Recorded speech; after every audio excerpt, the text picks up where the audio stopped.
بمبريت ولداي مبل عسران حد كفال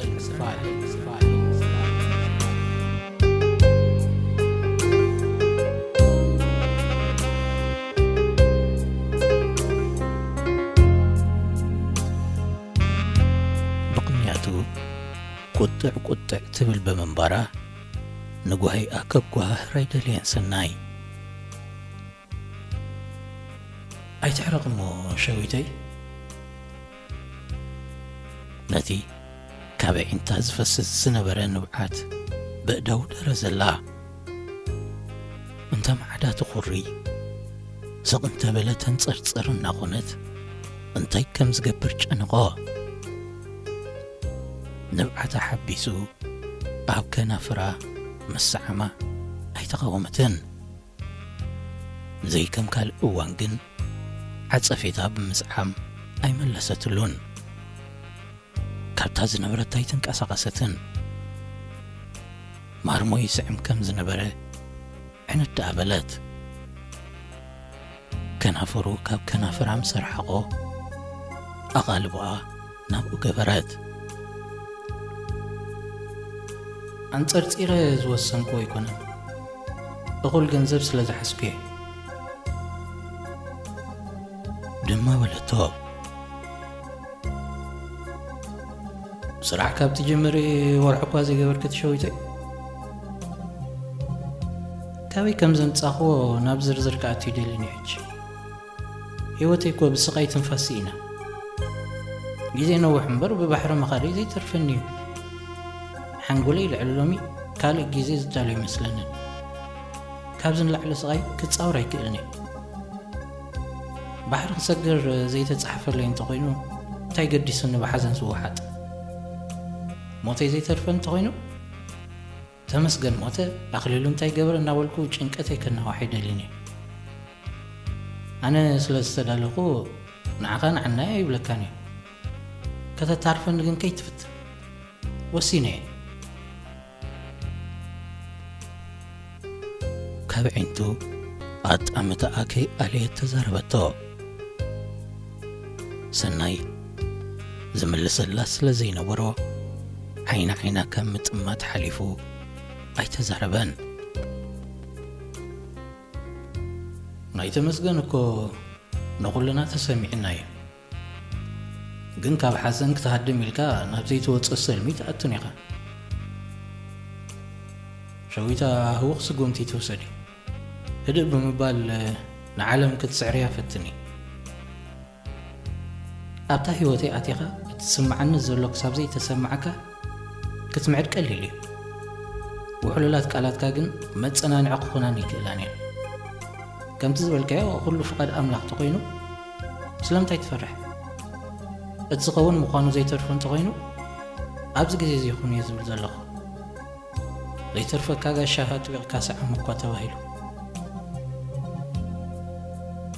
كترهد أي فتوة سناي نسون كحرق جمرة مس أخم موقعت كدا قواهي أمس وتصلا حسابا خد كيريا بمبال كجمجم مرتسة نجيزي يسخون ملسي أو أفوت سني حلو دما دلايكي بمبال كابت مدك أسواتسة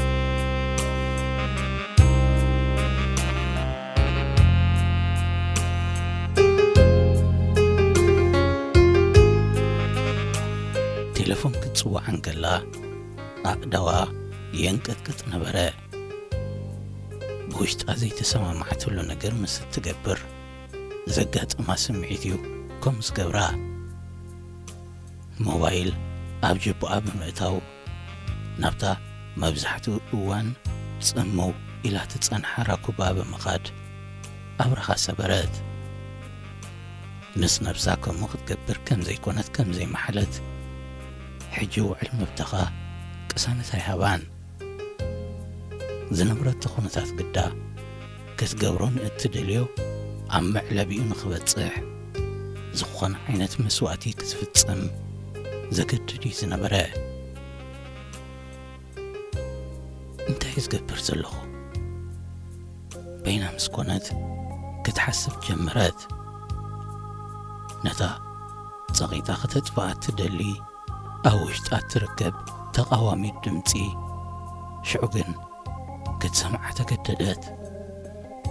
ትገብሮት ዝነበረት ኣብ ዝኾነ ካልእ ኣጋጣሚ ክትፍጽሞ ትኽእል ኮይኑ ኣይተሰምዓን። ነሞኣ ምጽላል ሳንቲም እንተኹን ክትሓታ ከም ዘይኮነት ምስ ነብሳ ቃል ከም ዘይኣተወት ተዓሚታ ደወለትላ። ነብሰ ስጋኣ እናተገፈ ገንዘብ ከተለቅሓ ምስ ሓተተታ ካብ ዝፈርሃቶ ይወፀትን። ነቲ ኩሉ ገንዘብ ንኸተምጽኦ እትሕልፎ መስገደል ክትነግራን ከላ ምስኣ እናተሰማምዐት ክትመሳሰል ነይርዋ። ንዑታት ዘኪራ ስራሕ ከም ዘይጀመረት ሞት ተመስገን ግን ሕይወታ ቀይርዎ እዩ። ዝተረፈኣ ገንዘብ ንኸተዋህልል ዓመት ኣብ ሱዳን ክትገብር ከም እትኽእል ገመተት። ኣሞ ፈቓደኛ ምስ እትኸውን ግን ኤሮጳ ምስ እትኣቱ ክትመልሰላ ምዃና ኣረጋገጸትላ። 3 ሳምንታት ሓሊፉ ዝመጸ ለውጢ ግን ኣይነበረን። እኳ ደኣ ኩሉ ናብ ንቡር ክምለስ ዝጀመረ ይመስል ነበረ። ዕላልን ጸወታን ቦታ ረኸቡ። ሰሓቕን ጨርቃንን እውን ነቲ ተደዊኑት ዝነበረ ገዛ ክሕድስዎ ጀመሩ። መንፈስ ሸዊት ግን ብቐሊሉ ክምለስ ዝኽእል ይመስል ኣይነበረን። ጓሂኣ እናተፋርየ ህድኣት ከለኣ ሱዳን ዘይከምቲ ንኣሽሓት ኤርትራውያን ሓንጎፋይ ዝበለት ንዓ ግን ኣይተቐደወታን። መንፈቕ ከይመልአት ካብቲ ሃገር ክትወፅእ ታወኸት። ህድእቲ ዝነበረት ነብሳ ስግረዱ ካብ እትወፅእ ኣትሒዛ ኣብ ውሳኔ ትንፋስ መሃብ ከላእታ። ኣብ ዙርያ ዝካየድ ነገራት እውን ዝቅ ንኽትብል ዝሕግዝ ኣይነበረን። መንእሰያት ሞት ከይዓጀቦም ካብን ናብን ብዘይፍረ ክጓዕዙ ምስ ረኣየት ንዓ እውን ጸበሎም ክለኽያ ጀመረ። ሰናይ ሊብያ መኻድ ህወኽ ስጉምቲ ክወስድ ኣይደለየን። ውልዶ ፍቕሪ ሸዊት ካብ ኢዱ ክመልቀውን ኣይመረጸን። ኣብ ክልተ ተቐርቂሩ እንታይ ከም ዝውስን ሓርበቶ። ክእምና ዝኽእል ቃላት ዝተረፈ መሲሉ ይተሰምዖን። ሓንሳብ ስለ ዘንቀደት ክመልሳ ዝኽእል ነገር ኣይነበረን። ወላ እውን ክኸይድ እንተዘይደልየ ምስ ጎይ ልባ በይና ክሰዳግን ነብሱ ክገብረሉ ይከኣለን። ሓንሳ ዘይንጸንሕ ሸዊት ንመበል 1000 ጊዜ ሓተታ። ሸዊት ብምግራም ኣዒንታ እንከባለለት። ሕጂ ኸዓ ናብቲ ን3 ሰሙን ሙሉእ ዝረብረብናሉ ዘረባ ዲና ክንምለስ ሓተተቶ። ሰናይ ክቕበሎ ድኣ ዘይደለየ ኮይኑ እምበር ከም ዝፈርሐ ይጠፍኣን። ቅድሚ ብዛዕባ ዕረፍቲ ተመስገን ምስምዑ ድሓን ከም ዘይነበረ ሽዑ ግን ሙሉእ ብምሉእ ተቐየረ። ምዃን ነዛ ዶብ ምስጋር ፈሪሑ ሕማም ከም ዘለዎ ኮይኑ ካብ ተዋስአ ዛሃራ ንምስጋር ማዕረኽ እንደይ ከም ዝፍርሖ ዘረባ ይብሉን ሓሰበት ሸዊት። እታ ኩሉ ቅጭ ከም ጻላ ጀሚሩ ዝነበረት ነብሳ በይና ምኻድ ከፍርሓ ይከኣለን። ብውሽጥኻ ክትከይድ እንተዘይደልኻ በቃ ይትረፍካ ወላ ድማ በለቶ ድሕሪ ነዊሕ ሓሳብ።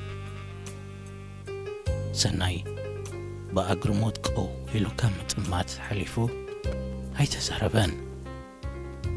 በቲ ዝተዛረበቶ ተገሪሙ ድዩ ዝጥምታ ነይሩ ወይስ ክኸይድን ከይከይድን ዝውስን ነይሩ? ኣይበረሃላን ሸዊት። ኣነስ ቁሩብ ዘይንጸንሕ ሕዝብል ዘለኹ መለሰላ። ስለምንታይ ናብ ሞ ክንጸንሕ? ንዓይ ዘጸንሕ ምኽንያት የብለይን። ንዓኻ ግን ክትጸንሕ ቅንዑ ኮይኑ ረኣይካ ዘሎ ነብስኻ ይተገድዳ። ናይ ውሽጣ ኣብ ውሽጣ ጌራ ህድእ ኢላ ክትመያየጥ መረጸት።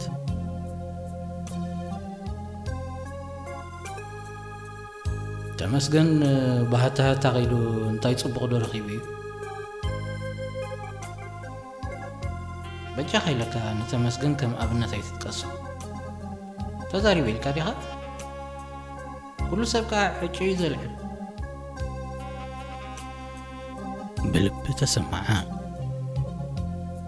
ሰናይ ከምኡ ማለቱ ከም ዘይኮነ ክገልጸላ እኳ እንተፈተነ ሸዊት ግን ናይ ምስማዕ ሸውሃታ ድሮ ተዓጺቡ ብምንባሩ ዘረብኡ ኣብ እዛና ተጋጪኡ ክምላስ ጀመረ።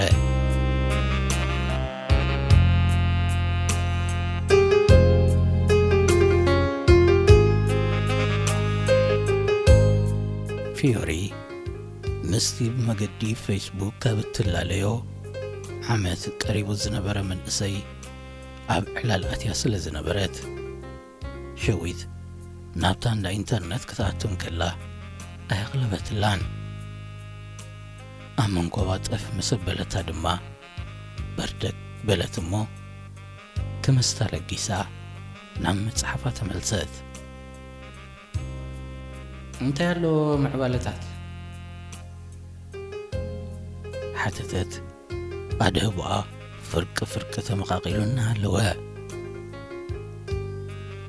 ናትክምበር ነገርኒ ኣብዛ እንዳ ኢንተርኔት ተሰኽቲት ክናውዓልኪ ወረ ዘይብልኪ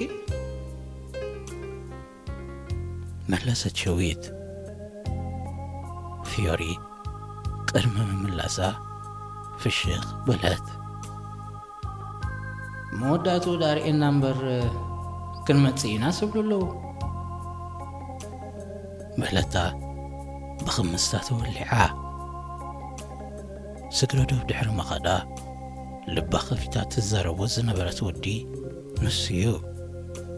ድሕሪ ትዘጋጠማ ህይወት ጽልሚታታ እኳ እንተነበረት ሽዑ ግን ብርሃን ጭልምልም እናበለት ልባ ኽተብርሆ ተፈለጣ። ሸዊት ኣብቲ ቅነቲ እታ ዝጠዓመት ዝሰማዓታ ወረ ነሳ ብምንባራ ተሓጐሰት። ፊዮሪ ሕጉስ ህይወት ክትመርሕ ክትሪኣ ክትምንኻ ብትጅምር ገለ እዋናት ኣቝፂሩ ነበረ። ቅድሚ ዋርሕ ነገራት ካልእ ገጽ ከም ዘይነበሮም ሽዑ መቕያሩ ገረማ። ዘጋጠመ ኸይፈለጠት ብምፍረዳ ንነፍሳና ነቐፈት ከዓ መፈጸምቱ የርኤና በለታ። በልቢ መፈጸምተኦም ክትርእና ተመነየት። እንታይ ጌርክኸ? ሓተተት ፊዮሪ ታይብ ምግባር ኣቋሪጻ። ሸዊት ገጻ በጻብዕታ ብምድራዝ በቃ ሕጂ ዳ ምብጋስ እምበር መለሰትላ። ናበይ ትሃድምልኽ ግን? መሊሳ ሓተተታ ፊዮሪ ካብ ውሽጣ ክትሃድም ትፍትን ከም ዝነበረት ኣይጥፍኣን። ካልእ ሰብ የስተብህለላ ከም ዘሎ ግን ይርዳእ ኣይነበረን። ይሃድም ኣይኮንኮን ዘለኹ ትፊዮሪ ሓፍተይ። ናበይ እሞ ኸሃድም? ህይወተይ ከም መሓይሸ ይግዳደል እዩ። ጸድፊ ኣብ ርእሲ ጸድፊ ተኸኻቢልኒ انت جزياوي انت زلعلماوي كعرف قنا لني كتأمنا فتنات هدئ زي تولد شويت حفتي أب حزن كاللغي ود مبال أبزب تحكي بلا كسمع دا فتنات هدئ بلي تبلقال لعل زغون أوان شعو كيزي غتسمع عدلاي نبران كتهدئ انت غينا أبزد لي التوقت بتصحني روا زربش زلقو خويني سمعني زلو تا مدبت جيزي زا أخلتي زمسلن زلو وشتي ولا حد تقاوم يولا كتردأ فتنات سنايك اندعي زغير قناي مسلن كل تخلتي وخوين زلو كترفي زغو من وين كدبكا كندي 70 مو زغيت زلو مساي بيني سيكون كون كابتا فيتنا زلا خانشلو كاسل استغدلو مساي انت زغيت صبو نيرو كقددو غنا يكونكم زي كم ترق على تا واشتاقن تبيعو بزي منبرو زنتا وحطا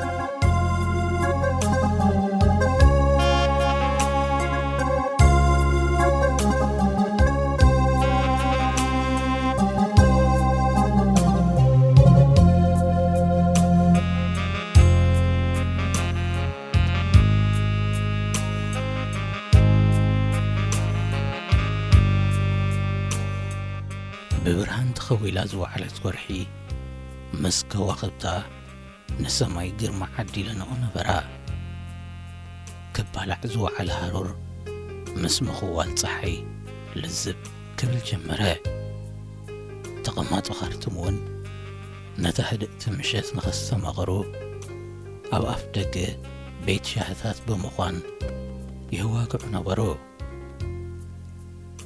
تنزل السوار حز تغمت أثلا قزا سب تفانو تمسلي نبرتن حلال وقعتن شعو زيادة عميرو نبرا قلي من قدي كمي كمسل كمزغل كابز سمعوه أراريهم كعلولهم كلو قلي مس ما قدي متححاز نابزي بلو حلال النازللو قل خمعد قل خلابو قلم كتشارق وقعنا يتقزا أمقروا ود حجر كابتم صبق سمز نبرم أسقرت مخانيو إرمياس حبيروا إرمياس أب سودان نوح جيرو بمنبارو نايس قرت خيلت أتصنعوا نبرا مني حلاف نتاوي مني خد بجنزب رايز قدس نزحاتتو ملؤ محل تخردو يمصلئن نهيوت قداي بمخانو سب أستوعلو كوسني زدلي شويت حسابا مسكافلتيو بمقد ود حجر كتكيد سحبرا كساب شعوز اللوات صبوصن بمنقاركا مسؤوز التحوابرو أسكرتي زيادة أمان النت كم زلهم زرداء شويت مقدي كمي كم زغنة مستزراربت كتكسن جمرات زربون نتصور حبريتون زنبرا سكفتا كم زغنتت قيرو نبرا سناي دحرنوي حساب بحبار كخدو تساميع نبرا بفلاي قصرنايتهم مسؤوم زغد سبات إنها بركة مسكدة نايمو المنفذو بملؤ تفيلو نبرا مسب كامعات دارقاقعات قد خوينوو ترقاقع إذا دوب سودان التبصحهم لان كروزر زحينة مكينة كبابي ساعة 9 ናይ ምሸት ክትመጽእ እንከላ ተዳልዮም እዮም ጸኒሖማ። ሸዊት ልዕሊ ኩሉ ምፍዮር ክትፋነዋ እንከላ ከበዳ ሱዳን ዝኣተወትላ መዓልቲ ንዓኣ ምርኣያ ዝሃባ ስምዒት ምስ ናይ ሕጂ መዳርግቲ ነበሮን። ምስ ተሓቋቑፋ ክፈላለያ ጸገመን። የቐኒለይ ፍዮር ሓፍተይ ክሳብ ሕጂ ዘመስገንኩ ይመስለንን። የቐኒለይ ስለ ተሓልዮትኪ በለታ ካብቲ ተሓቋቒፈንኦ ዝነበራ ከይተፈላለያን ከለዋ ፍዮሪ ፍሽኽ ተሓዊሳ ኣጥቢቓ ሓቖፈታ። ክጽልየልኪ ብሰላም ክትኣትዊ ኣጭቕ ሸዊት ኣይትፍርሕ፣ ኣምላኽ ሕልፊ ክህበክን እዩ ብምባል ንመገዲ ዝኾኖም ብሽኮትን ጽሟቕን ዝሓዘት ፌስታል ኣቐበለታ። እታ መኪና ነዳዲ ብዝፀዓነ ጀሪካናት መሊኣ ነበረት። ሸዊት ፈለማ ነቲ ጀሪካን ዘውርድዎ መሲልዋ እኳ እንተነበረ ኣብ ርእሲዮ ክስቀሉ ምዃኖም ምስ ተሓበሮም ግን ናይ 9 ኪሎ ሜትራት ጉዕዞ ማዕረ ክንደይ ከቢድ ክኸውን ከም ዝኽእል ክሰኣላ ጀመረ። ነቲ ገርፈፍ እናበለ መገዲ ዝሕንኩላ ዝነበረ ዒባያ ጠሚራ ብምሓዝ ኣብ ልዕሊ እቲ ጀሪካናት መቓምጣ ሓዘት። ሰናይ እውን ብጥቓ ኮፍ በለ። 9 መንእሰያት ዝፀዓነት ላንድ ክሩዘር ድማ ጉዕዛኣ ናብ ደቡብ ሱዳን ኣቕንዐት።